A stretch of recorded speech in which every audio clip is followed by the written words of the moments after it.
Chapter 12. The night I left felt like the great escape. The week leading up, I'd written a list of all the things I needed to accomplish before I could peace out. Talking to Brian was the easiest. I told him my plan and took him for a spin in the Hot Wheels that I'd left untouched and gathering dust and rust since the day of the accident. That was a big moment for me. It was fun celebrating it with him, since he'd been a huge part of what had helped me get to that point to begin with. I saw my mom in the living room window, her hands hugged over her chest with tears in her eyes as she released a little wave my way.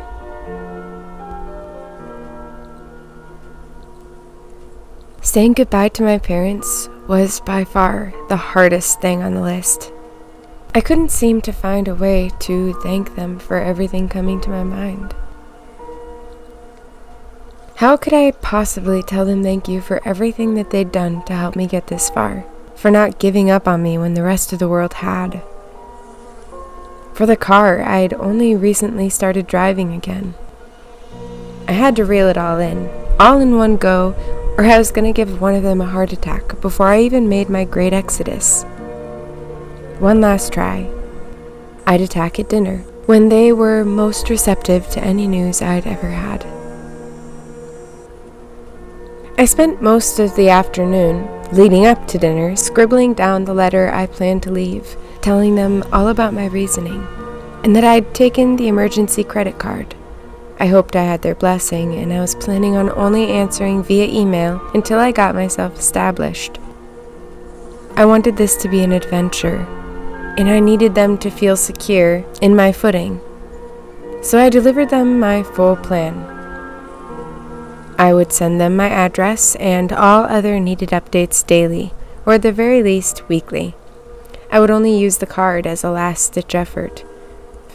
I had a hefty savings, due to my position working in the jewelry shop with my dad. Since Maddie and I had been planning the great escape I was about to set off on since middle school, all I had to do was follow the roadmap. I'd saved every penny I didn't absolutely need to spend, just in case we someday actually dared to do what we dreamed about. When my dad had seen me saving my own money at an early age from my paper routes and babysitting jobs, he'd wanted to sweeten the pot, and decided that each quarter he would match whatever amount I managed to save. I don't think he expected a little elementary school tot to catch on so quick, but I loved my special treats. I liked the extra piece of candy when I cleaned my room without being told, or helped my mom with dishes without being asked. It was usually a Snickers or Carmelo, because those were my favorite, placed right on top of my pillowcase on my neatly made bed. It was like a secret exchange of gratitude that I almost came to expect, until I didn't need it anymore, because the clean spaces and tidy nature I'd developed were gift enough. I had no idea what good habits and traits that was developing, until they were already in full gear and operating of their own volition, like a different kind of muscle memory. Dinner started out quiet. Too quiet. I realized after blessing the food, not more than a few sentences were passed between us. The only sounds were made by my tapping foot and a chorus of eating utensils scraping and scratching over the surfaces underneath them. I owed the silence to the amazing food my mom had made, as if she knew she was preparing our last meal together. But then, thinking about it further, she'd always cooked like this. Everything she'd ever prepared had always been served with love. Because I couldn't think of anything to say out loud, I took the moment to continue considering all the gifts my mother and father had imparted to me. I was in 4th grade when my dad had set up the parameters of our money game. At the time, I'd had a paper route and a few babysitting jobs here and there, But with the added incentive, I picked up gardening gigs and shoveling sidewalks for older folks in the town, who were all too happy to throw a couple bucks at a kid who was basically using the opportunity to play in the snow, with a purpose. After I'd been given a technical position in the jewelry shop, one with a specialist specification on my shiny name tag that I really hadn't needed, since most people that came through the doors were faces I recognized. I guess that had started to change as the town expanded into what could have been considered a small city by the time I graduated. My dad never changed the regulation, although at a certain point we did renegotiate and decide the practice could be reduced to a yearly bonus, which I agreed to, so long as he let me choose the quarter the bonus occurred in, upping the stakes and changing the territory in a way that helped it not to go stale. Once he agreed, I was encouraged to keep track of trends, yearly changes, environmental factors that might help or hinder future growth of jewelry sales, which quarter had been busiest the last few years, had there been any sign of proverbial rain. Were there trends that might indicate a certain time of year might be less or more upward trending in sales? The incentive paid off in spades, because now the process of digging and cataloging were muscle memory. Without the training, I sometimes wonder if my recovery from the accident could have taken a lifetime. And now here I was, strong enough on my feet, even after everything had happened, that I was ready to set out on my next big adventure, solo. I never could have imagined it. And here I was, sitting at a table I'd grown up with. Outside of a refinishing, the dining room centerpiece was the same one we'd always had, and no matter when I was sitting at it, it felt like I was surrounded in a bubble of countless moments shared with these teammates, the best ones I'd ever known. I scraped my fork across an empty plate. I didn't know how to tell them I was leaving, and I would miss them, but not to worry about me. Please. All I needed was them to believe in my ability to achieve whatever I set out to do. And outside of waking up in the hospital and then staying awake after realizing I'd turned into an atom bomb overnight, saying goodbye to them was the hardest thing I'd had to do. Now that my broken wings had tasted a little flight, I didn't want to outstay my welcome and insult my adulthood by living in their basement for the rest of my life. I didn't know how to say any of what I was thinking, and it was almost like my parents knew I was in internal turmoil. It wasn't the first dinner we'd gone without speaking, and just soaked in a million moments I loved so much with them. At the end of dinner, I cleared my plate away, walked it to the dishwasher, and slipped it in with the other dirty dishware. When I turned around, my mom was there, watching me, smiling. "What?" I grinned, slowly, like a little kid caught doing something they weren't supposed to. "Nothing, I was just appreciating," she offered. "Appreciating what?" I prodded, happy for any communication between us. "How far you've come. What a trip, huh?"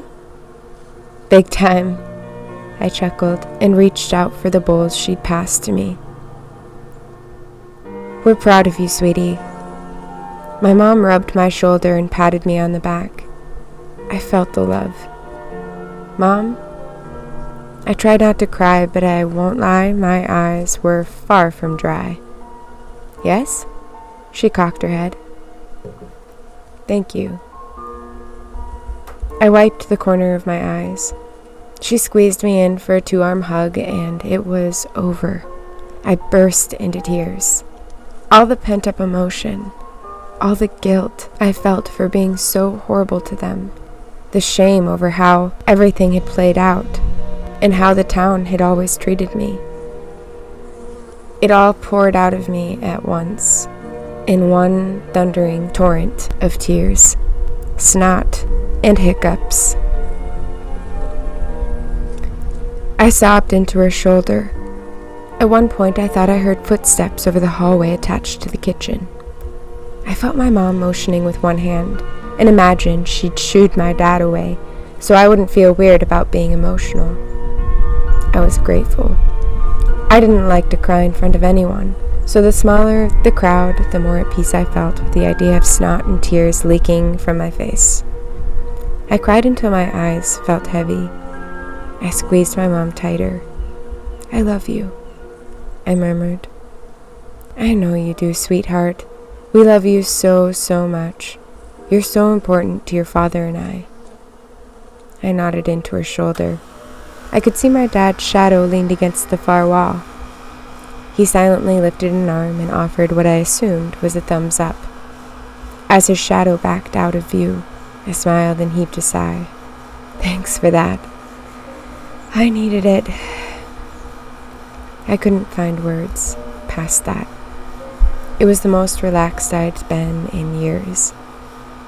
Walking away after saying my goodnights and squeezing my dad tighter than I had in quite some time, I felt lighter on my feet.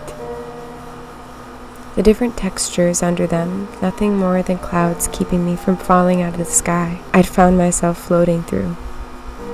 I closed the door behind me and fell onto my comforter. A few hours of sleep won't hurt anything, I thought to myself. I set the alarm on my phone for 11:30 p.m. 3 hours. I fell asleep to the contented whispers being passed between my mom and dad and sent straight into my bedroom, courtesy of the shared ventilation system standing watch between us. I don't even remember falling asleep. It was such a natural trade-off I simply sunk. The alarm jolted me awake. I slammed my fingers around the face of the phone to mute it before I woke anyone else up. Throughout the previous day, I'd slowly taken things out to the car. I cleaned out all the dust and cobwebs on the inside. And I haven't seen my dad so happy about me doing something since I helped him tear down the stairs to the basement and rebuild them. He came out and did yard maintenance stuff just so we could be close. Both of us had our music in, and we just kind of hung out. It was nice. That's how we'd always spent time together. Just chilling, not talking or explaining, busily embedded into tasks that did all the talking for us. It was the perfect way to say goodbye without saying goodbye. I just had this gut feeling he would understand in the end. I rummaged around my bedroom, grabbing the last things I might need, ending with my toothbrush and paste, stuffing them into a small baggie before sliding the parcel into my lucky messenger bag. I used to be so careful with that thing. Little did I know I was just about to walk it into its inevitable doom. I never would have imagined the level of carelessness it would eventually be handled with while watching myself move around on that final night in Turd Town. The bag had gone into hiding after my return to the house from the hospital, and it had only come out when I had needed a better hiding place that was easily accessible to stuff my Wonder Woman tin into. It seemed the most fitting, since it was a gift from Maddie.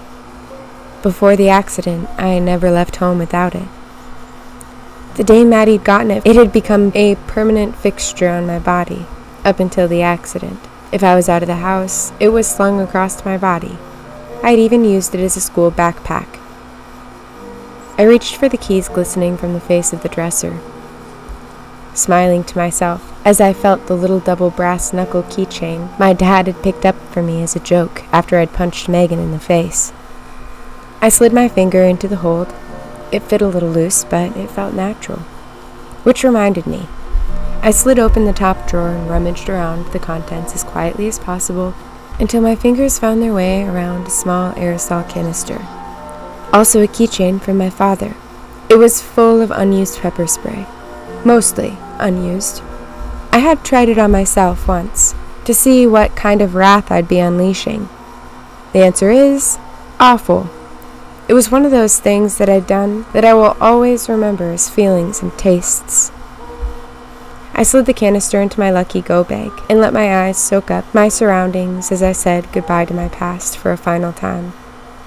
I let my eyes wander and soak in everything in my surroundings as I said goodbye to my past once and for all, until I accomplished the next step, wherever it took me. I drug my fingers over the face of the bag. I'd grown to love the cloth texture. I traced over the velvety tree pattern at the center of the deep green lip as I gave the room I'd grown up in one final look over. And in that moment, it felt like Maddie was right there with me. "Quit stalling." I could almost hear her voice echoing out.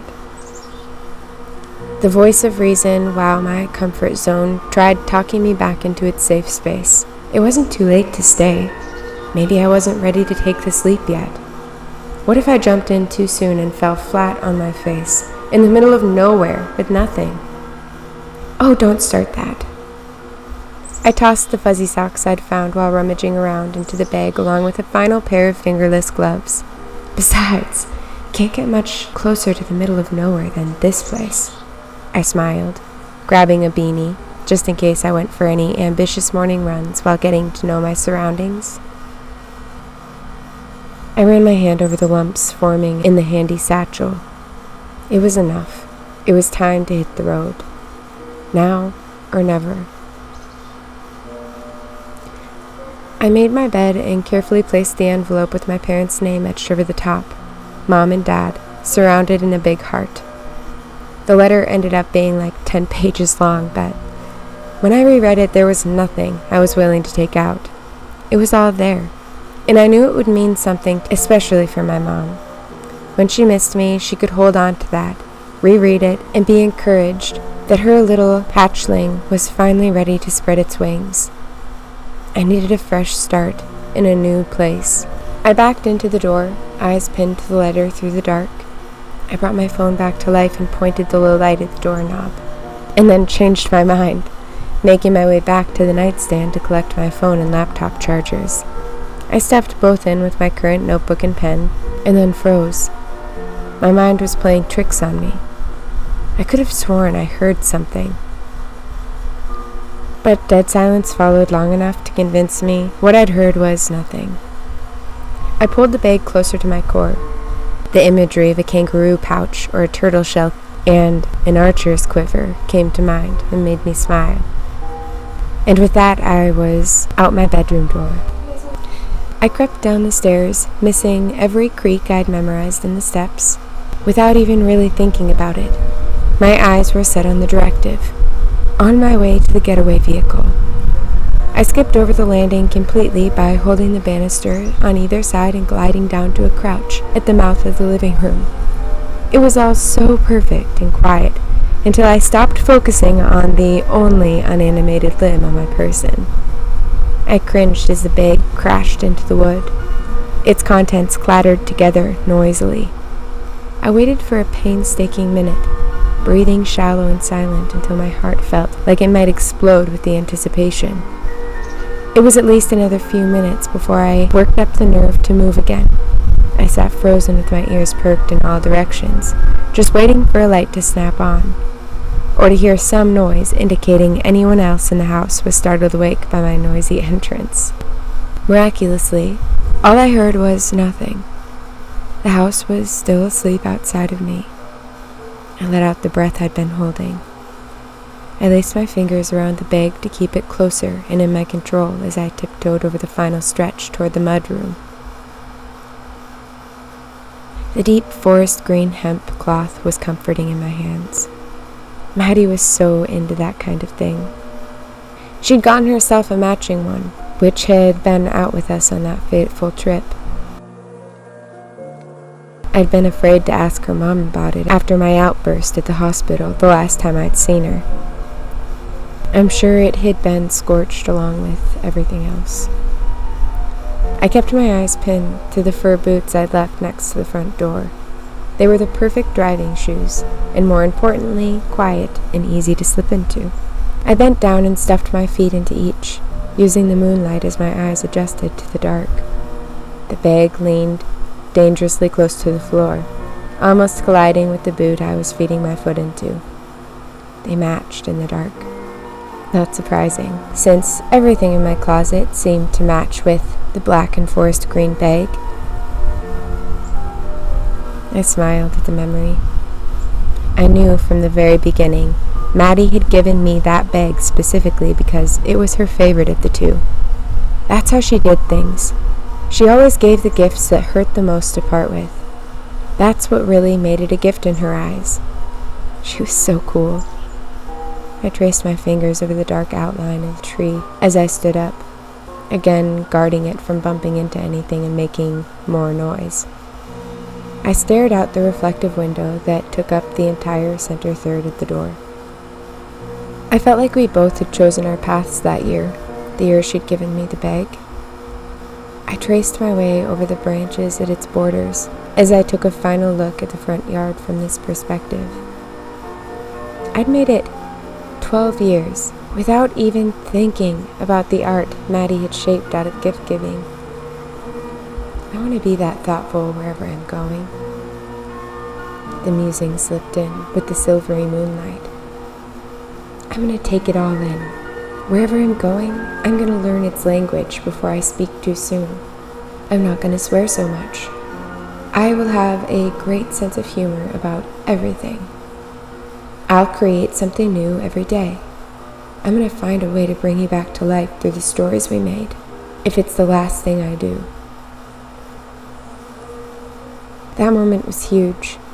I fell in love with the things I'd run away from for so long, and sank into the feeling of compassion and peace over the place that had raised me.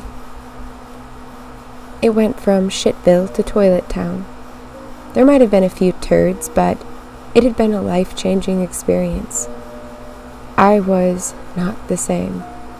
I was changed from start to finish in the timeline I shared with this place. I was different now. I identified with Frodo for the first time, after he'd returned home and realized it wasn't home anymore. He was ready to go sail into the unknown with the elves. That was this, but for me. I was the little hobbit who'd been to hell and back to destroy a ring that had cost me everything. The violent peace and the terrible quiet were just that. I had to find a new home. This was the right step, for all of our sake. In those last moments, staring into the quiet night, I saw our friendship as a storyline, an epic coming-of-age novel. I could see it all on display in front of me. From the moment she'd handed me her favorite of the two matching messenger bags, and I'd taken it mindlessly, not considering the deeper meaning, just happy to have something to share with her. It was like, from that moment on, and triggered by my carelessness, trees and all their symbolic traits had started waging war on me, ending in that final fiery night that consumed my entire past life, and rebirthing as I took my courage back, facing the burnt and scarred tree that had taken everything from me, with my own personal Samwise, Brian. I laughed and shook my head, grateful my imagination was finally on my team again. Even then, I had laughed the idea of the magic satchels that decided our paths off with ease. But now, that's harder to do. Maddie would die innocent, young, forever on a perch in my mind as she was. And I would have to live out the aftermath if I wanted to make it out alive. I had to finish the stories we told each other. I had to fulfill both of our bucket lists. With a final sigh of release, I opened the door. It was time for me to get on the road. I took a deep breath and slipped through the crack I made in the front door, sliding it closed automatically behind me. I turned around at the base of the porch steps and looked in each set of windows. "I'm gonna miss you," I breathed. And that was it. I was off. I idled my way out of the driveway with a little helpful push and backed onto the 2-lane road leading from our neighborhood. I couldn't tell if I was imagining it, but I could have sworn I saw my dad's silhouette in the living room bay window, watching me. In my mind, it lifted a hand and waved lightly. I'm sure that was just me projecting what I needed to see in order to leave. I needed it to be okay by my teammates. but it had to be this way, for my sake. The rest is history. I made my final pit stop to say goodbye to key characters. My heart was racing as I laughed my way to the edge of town, feeling brave enough to face the exit boldly. I'd left no loose strings. All the rough edges had been mended, and left to go about each our own business. I felt justice had been served my way. Cleaning a little sloppy dog food from a favored vehicle was nothing more than a lesson in long-term consequences. In the end, I was left with the impression it was better I gave myself closure with something petty and ritualistically released them from all grudges I still held, so we could both start fresh. Because at a certain point it had occurred to me, if I didn't unleash all ill intent before I dusted my feet, karma would come knocking, serving up some mad dharma to the worst ones who'd gotten in my way, at any level of recovering myself from the depths of my own personal hell. I simply obliged the call of the wild. One thing I learned in the process is this: you don't kick an enemy when they're down, unless you are intent on their demise for some personal benefit. A lesson that would come in handy further down the road. I just felt compelled to let the snakes know they were seen before I never had to see them again. A little conspiracy and excitement was the least I could leave them with after all they'd done for me. I now knew this space a little better, and it was time for a level up. That night, Cameron of Cucka County died. Cameron Kensington, the queen of modern fairy tale fiction, yawned and stretched into being to take her place. I'd made a promise to a dead girl. Her death sealed my promise's fate. I couldn't take them back to the exchanger's face, so I was between a rock and a hard place. Fulfillment being the only way out. At the very least, I'd be known for going down swinging for my position in this life. After everything, all odds, all the nonsense, despite everything, I was still here. That had meant something to me then.